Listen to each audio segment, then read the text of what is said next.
ওরা আমাকে ষড়যন্ত্র করে অন্য মহিলার প্রুফ দেখে আমাকে ফাঁসাই, আমাকে এই বাংলাদেশে পাঠিয়ে দিয়েছে। ওই ইন্ডিয়া, ওই পুলিশে বোম্বাইয়ের। আপনাদের লেগে সাহায্য চাই, আমি বর্ডার পার করে মানে যে আমার মা বাপ ভাই বোন সবাই। বাংলাদেশে কই নাই, না। ওইখানে ছিলাম, ও সব আমাদেরকে সাহায্য করি, ওরা পয়সা তোলে, বাস ভাড়া করে আমাকে বেনাপোলে পাঠালে। কি ওইখানে কেউ একটা বানায় তো আমাকে বর্ডার পার করে দিবে। রেশমা বিবি। রাজু শেখ।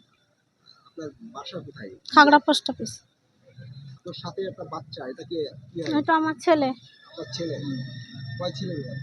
আমার 2 ছেলে 1 মেয়ে। ওই বোম্বাইয়ের হোস্টেলে পড়ছে। ও বোম্বাইয়ের এই কামাটিপুরা পুলিশ চৌকি কাজে গেছিলাম।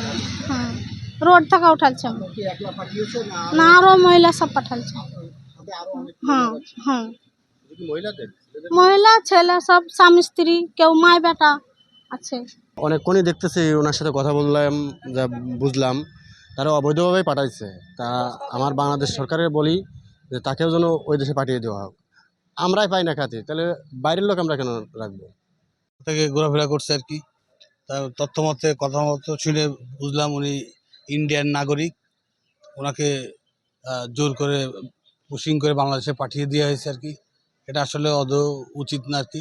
এটার জন্য বাংলাদেশ সরকারের জরুরি পদক্ষেপ নেওয়া উচিত।